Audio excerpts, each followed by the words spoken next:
toutes choses, conforme à la volonté divine, et demeurer dans cette conformité pour toute l'éternité. Amen.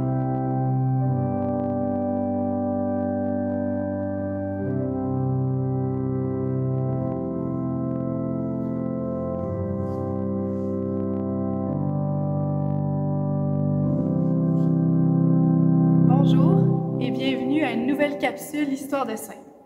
Aujourd'hui, vous découvrirez Saint Gérard Magellan, celui qu'on appelle l'ange des berceaux ou encore le saint des heureux enfantements. On le reconnaît pour son amour inconditionnel, immense envers Dieu, pour son zèle pour sa sanctification et pour le salut des âmes, sa dévotion envers la très sainte Vierge Marie et pour le très saint sacrement. Ce que nous avons entendu plus tôt était une parole de lui-même, alors apprenons-en maintenant plus sur lui. Saint Gérard Magellan est né à Muro, une petite ville italienne, le 6 avril 1726. Il était le fils d'un humble artisan. Sa mère, Benedetta, était, dit-on, un don du ciel pour lui, et elle lui a appris à connaître l'amour de Dieu. Son bonheur à Saint Gérard était de se sentir près du Seigneur, et cela va le suivre toute sa vie durant. Alors qu'il n'était qu'un petit enfant, son bon ange gardien le conduisit à un sanctuaire marial, et là, il vit l'enfant Jésus descendre auprès de sa mère et venir jouer avec lui. On parle des petits pains de Saint Gérard en référence à des épisodes de sa vie d'enfant. Car en effet, lorsqu'il était tout jeune, on raconte qu'un jour, il rencontra un jeune garçon qui lui offrit un petit pain d'une blancheur incroyable. Ceci se reproduisit à plusieurs occasions. Ce n'est que quelques années plus tard que Gérard, alors frère rédemptoriste, se confia à sa sœur et lui dit que le généreux petit garçon de sa jeunesse était l'enfant Jésus lui-même. Un autre événement miraculeux de sa jeunesse est lorsque Saint Michel Archange lui donna la très sainte communion. Parce qu'alors il avait une brûlante soif de l'Eucharistie, mais n'avait pas encore fait sa première communion. Dès son jeune âge, Saint Gérard avait été prévenu de grâces extraordinaires, et sa vie tout entière en sera fort comblée. À l'âge de 12 ans, il a malheureusement perdu son père et devient le support de sa famille. Il est donc placé chez un tailleur où il doit subir de nombreux sévices de la part du contremaître. Il vivait tout absorbé en Dieu. Il faisait d'étonnants miracles et était déjà possédé de la folie de la croix. Il vivait presque sans manger, tout nourri qu'il était de l'amour de Dieu. Il faisait de grands jeûnes également. Après 4 années de travaux, au moment même où il pouvait commencer sa carrière de tailleur autonome, il fit part de son intention d'aller travailler comme serviteur auprès de son évêque à Lacédonia. Ses amis essayèrent de l'en dissuader. Il faut dire que les serviteurs de cet évêque, les serviteurs qui l'avaient précédé, avaient tous démissionné devant le tempérament difficile de l'évêque. Mais Gérard n'y vit aucun obstacle. Pendant 3 ans, jusqu'au décès de l'évêque, Gérard s'adonna auprès de ce dernier à toutes sortes de travaux. Tant il était convaincu de faire la volonté de Dieu, Gérard acceptait tout. Déjà, à l'époque, Gérard passait de longues heures devant le Saint-Sacrement, signe de la présence du Seigneur, crucifié et ressuscité. En 1745, à l'âge de 19 ans, il retourna à Muro. Il établit une boutique de tailleur à son propre compte. Ses affaires allaient en croissant, mais il ne faisait que peu d'argent. Il donnait pratiquement tout. Il ne gardait que le nécessaire pour suffire aux besoins de sa mère et de ses sœurs. Le reste, il le donnait aux pauvres ou bien il offrait des messes pour les âmes du purgatoire. Il n'y eut pas de conversion soudaine pour Gérard, seulement une croissance constante pour l'amour de Dieu. Puis, pendant le carême de 1747, il résolut de ressembler le plus possible au Christ et commença une série de pénitences rigoureuses. Il désirait tant être au service exclusif de Dieu qu'il demanda à entrer chez les frères capucins. À 2 reprises, cependant, il fut refusé, prétendant que sa santé fragile ne serait pas adéquate à la vie très rude. À 21 ans, il entreprit la vie d'ermite. Son désir intense d'imiter le Christ le poussa à prendre le rôle principal dans le jeu de la Passion, un tableau vivant, à la cathédrale de Muro. C'est alors que les rédemptoristes vinrent à Muro en 1749. Ils étaient 15 missionnaires et Gérard les suivait scrupuleusement. Il suivait leur mission et en vint à la décision que cette vie était celle qu'il désirait. Il demanda à se joindre à l'équipe missionnaire, mais le supérieur, le père Cafaro, refusa de l'accepter en raison à nouveau de sa santé précaire. Mais il insista tellement auprès des missionnaires qu'à leur départ, le père Cafaro suggéra à sa famille de l'enfermer à clé dans sa chambre. Gérard prit alors les draps de son lit, les noua ensemble et, sortant par la fenêtre, suivit les missionnaires. Il dut marcher plus de 19 kilomètres pour rejoindre les missionnaires et leur dit à son arrivée « Laissez-moi essayer. Donnez-moi une chance et si je ne fais pas l'affaire, vous me renverrez. » Devant une telle insistance, le père Cafaro se résigna à lui offrir une période d'essai. Il l'envoya à un monastère avec une lettre qui disait « Je vous envoie un autre frère, mais il sera bien inutile quant au travail. » Il fit sa première profession le 16 juillet 1752 et, grande consolation pour lui, c'était le jour de la fête du Très Saint Rédempteur et celle de Notre-Dame du Mont-Carmel. À l'exception de quelques visites à Naples et de ces derniers jours qu'il passa à Capo-Celle, où il mourut, la vie de Saint Gérard s'est écoulée à cette même communauté rédemptoriste. Cette étiquette d'inutile dont on l'avait caractérisé ne dura pas longtemps. Gérard fut un excellent travailleur.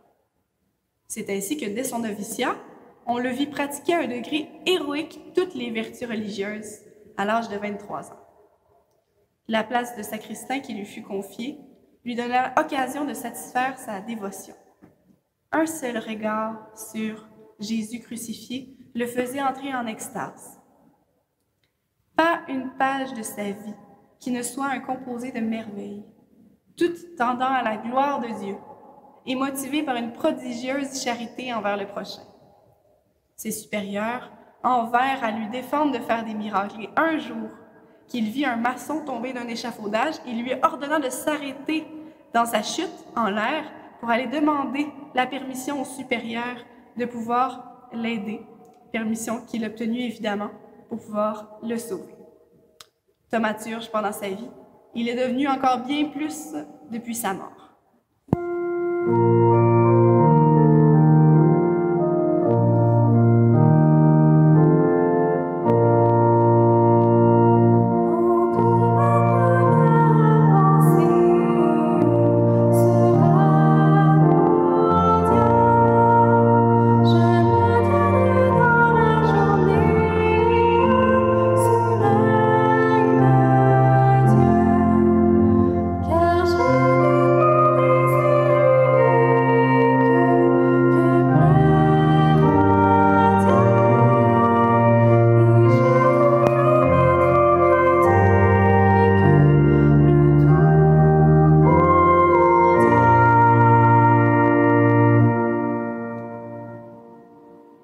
Pendant les années qui suivirent, Saint Gérard se fit jardinier.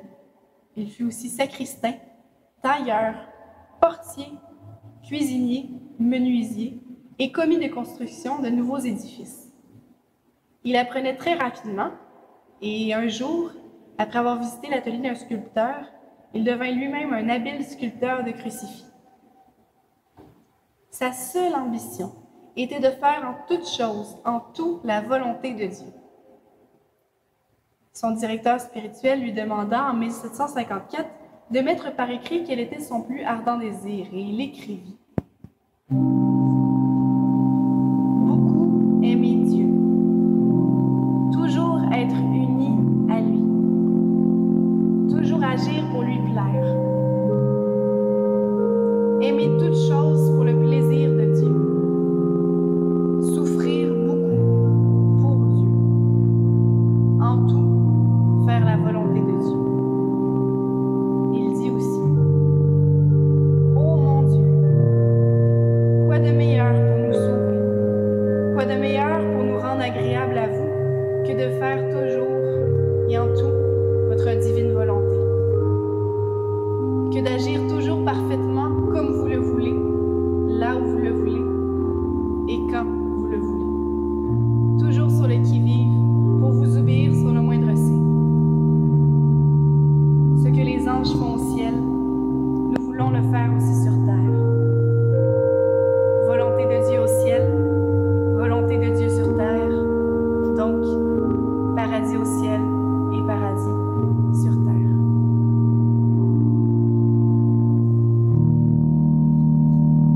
La véritable sainteté trouve sa preuve dans la croix. Gérard, en 1754, subit cette grande épreuve. Cette épreuve lui mérita, sans doute, le pouvoir spécial qu'il aurait de venir en aide aux mères et à leurs enfants. Son zèle le poussait, entre autres, à encourager et à aider les jeunes filles qui désiraient entrer au couvent. Il alla même à l'égard de filles pauvres jusqu'à leur procurer une dot sans laquelle elles ne pouvaient être admises dans un ordre religieux. L'une de ces filles, un jour, à qui Gérard vint en aide, prit en horreur la vie de couvent, et après 3 semaines seulement, elle retourna chez elle. Pour justifier son départ, elle fit circuler des rumeurs mensongères sur la vie des religieuses. Les gens de Murau refusèrent de croire ces histoires touchant un couvent recommandé par Saint Gérard. Ainsi, afin de sauver sa propre réputation, elle voulut salir la réputation de son bienfaiteur. Elle écrivit une lettre à saint Alphonse, alors supérieur de Gérard. Elle accusait ce dernier d'atrocité et lorsqu'il demeurait au cours de ses voyages missionnaires. Saint Alphonse fit venir Gérard et lui demanda de se justifier devant cette accusation. Gérard garda le silence et ne se défendit pas. Il suivait l'exemple de son divin maître. Devant un tel silence, Alphonse n'eut d'autre choix que d'imposer aux jeunes religieux une pénitence sévère. Il lui enleva le privilège de recevoir la Sainte Communion, lui refusa tout contact avec l'extérieur. Quelle épreuve pour Saint Gérard que de devoir abandonner son travail auprès des âmes. Mais cela n'était rien comparé à être privé de la Sainte Communion. Il en fut si profondément touché qu'il demanda qu'on le libère du privilège de servir la messe. Son désir de communier était si fort qu'il craignait de saisir de l'hostie consacrée des mains du célébrant. Quelque temps plus tard, la femme qui l'avait accusé tomba dangereusement malade. Elle écrivit alors une lettre à saint Alphonse pour lui avouer que les accusations d'impureté qu'elle avait portées contre Gérard étaient une pure invention et une calomnie. Saint Alphonse se réjouit en apprenant l'innocence de son fils. Quant à Gérard, lui qui n'avait pas été déprimé par son épreuve, ne se réjouit pas outre mesure de sa réhabilitation. Dans les 2 cas, il vit la main de Dieu et cela lui suffisait.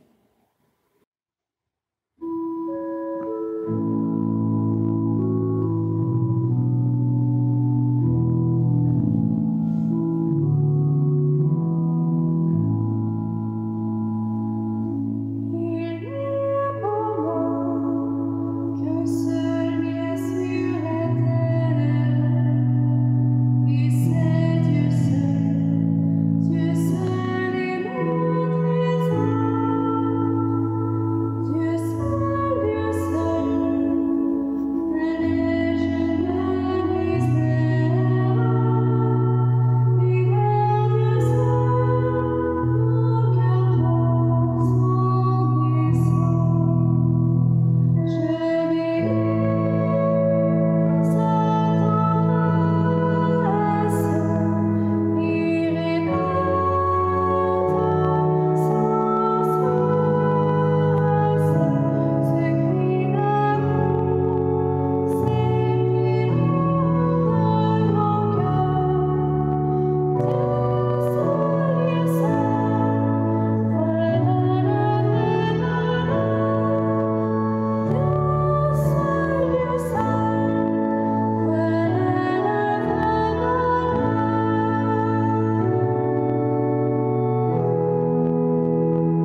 le saint auquel on a attribué tant de faits merveilleux qu'à Saint Gérard. Son procès de béatification et de canonisation révèle que les miracles qu'il fit étaient d'une variété et d'une profusion indescriptibles. Il fut également fréquemment transporté en extase en méditant sur Dieu ou sa sainte volonté. On a même vu, à plusieurs occasions, son corps s'élever à une bonne distance au-dessus du plancher. Il existe même des faits authentifiés prouvant ce miracle très inhabituel d'être présent à 2 endroits en même temps, donc la bilocation. La plupart de ces miracles avaient pour objet de rendre service à autrui. Des choses aussi extraordinaires que celles qui suivent semblaient avoir été bien ordinaires dans sa vie.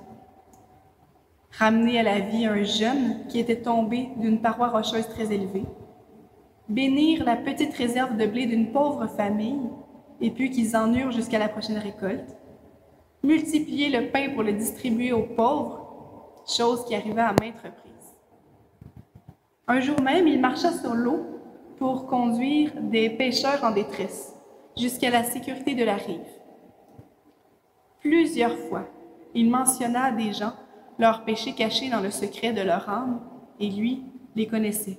Alors, honteux de les confesser, il les amena à la pénitence et au pardon tranquillement, et ceux-ci se repentirent, vécurent une vie plus droite. Son apostolat miraculeux auprès de mères commença aussi de son vivant. Un jour qu'il quittait une famille amie, les Pirofaldo, une des jeunes filles l'appela pour lui dire qu'il avait oublié son mouchoir. Dans un moment de vision prophétique, Gérard dit « Garde-le, il te servira un jour. » On garda le mouchoir comme un précieux souvenir de Gérard. Plusieurs années plus tard, cette même fille se vit en péril de mort à la naissance de son premier enfant. Elle se souvint des paroles de Gérard. Elle demanda qu'on lui apporte ce mouchoir. Presque immédiatement, elle était hors de danger et donna naissance à un enfant plein de santé. C'est pour ça que Saint Gérard est patron des mères chrétiennes et des femmes enceintes, aussi des enfants. À une autre circonstance, une mère dont la vie était en danger, ainsi que celle de son enfant, sur le point de naître, demanda les prières de Saint Gérard.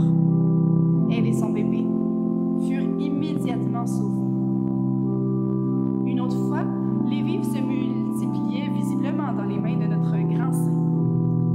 Le frère boulanger s'aperçut un soir que Gérard avait distribué tout le pain de sorte qu'il n'en restait plus un morceau pour la communauté. Il alla donc se plaindre au père recteur.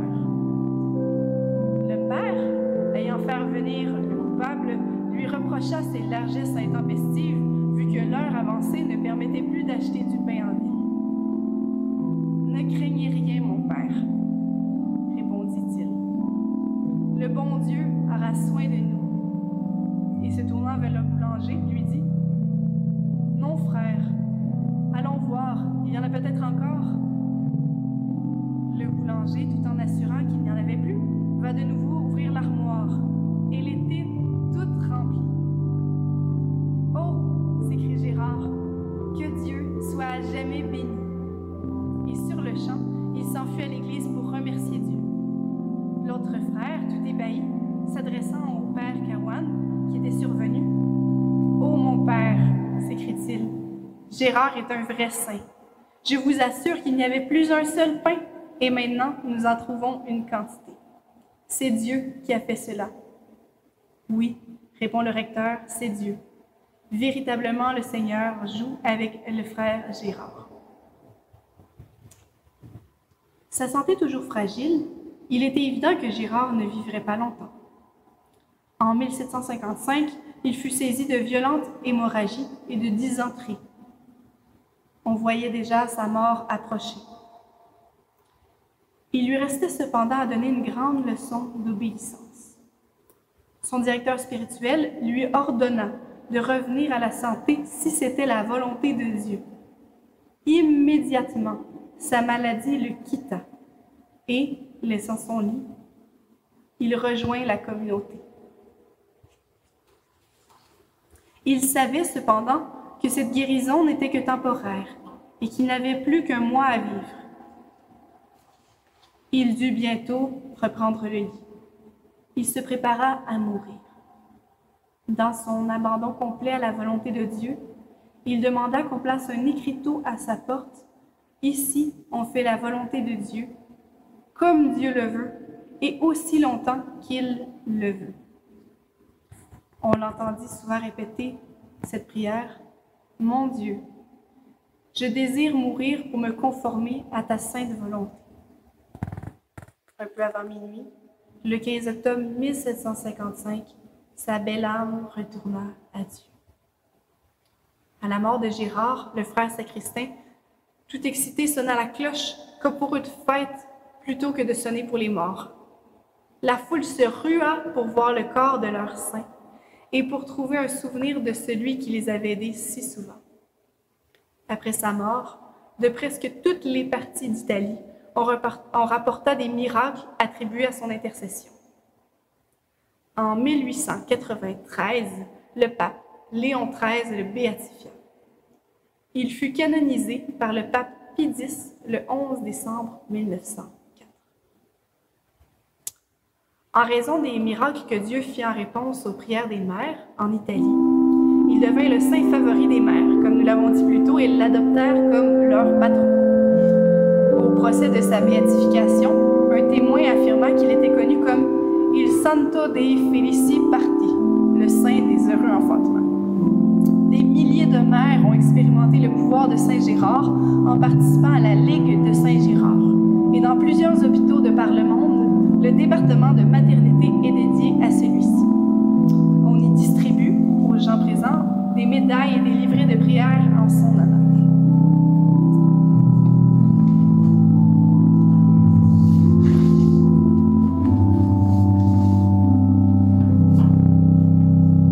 Il est fort intéressant de savoir que Saint Gérard, mis à part le saint patron des femmes enceintes et des enfants, est aussi le saint patron des gens faussement accusés et aussi des convers, aussi appelés frères laïcs, membres des ordres religieux responsables des travaux manuels et affaires séculières. Il est également le patron des bonnes confessions. Il faut aussi savoir que, ici même, au Québec, pas très loin de chez nous, à Wheaton, se trouve le premier sanctuaire mondial à Saint-Gérard. Et chaque année, à l'occasion de la fête de Saint-Gérard, se tient un triduum en son honneur. Prenons maintenant un dernier temps de prière avec Saint Gérard. Saint Gérard, outre patron des femmes enceintes, est aussi le patron de ceux faussement accusés, pour la raison que nous avions précédemment indiquée. Et il est aussi le saint patron des convers, donc des membres des ordres religieux qui sont responsables des travaux manuels et des affaires séculières. Puis, il est le patron des bonnes confessions. Il faut aussi dire qu'au Québec, pas bien loin, à Wheaton, se trouve le sanctuaire Saint-Gérard, le premier sanctuaire mondial en son honneur. Et en la fête de Saint-Gérard, se tient un triduum chaque année là-bas. Prenons maintenant un temps de prière avec Saint-Gérard pour conclure notre temps de prière et de capsule. Ô puissant ami de Dieu, Saint Gérard, ce qui augmente notre confiance en vous, c'est votre cœur si bon, si tendre, si compatissant pour les malheureux. Vous ne saviez voir les misères d'autrui sans y compatir et sans chercher à les soulager. Cette douce compassion vous fit sécher bien des larmes, mettre fin à bien des angoisses, adoucir bien des douleurs. Grâce à vous, que d'enfants parvinrent à la grâce du baptême. Que de mères échappèrent au péril imminent de la mort. Que de malades recouvrèrent la santé. Que d'ouvriers sans travail se vinrent secourus. Que de jeunes filles furent éclairées sur leur choix de leur vocation. Que d'âmes troublées sentirent renaître en elles une douce paix. Que de pécheurs désespérés purent goûter dans la joie d'une sincère conversion, combien le Seigneur est doux. Vous, si bon sur la terre, ô bien-aimé Gérard, le seriez-vous moins dans le ciel? Oh non, cette gloire n'a pas amoindri, mais augmenté votre pouvoir d'intercession, et c'est ce qui nous encourage à vous demander votre aide, que nous attendons de votre miséricordieuse bonté. Amen.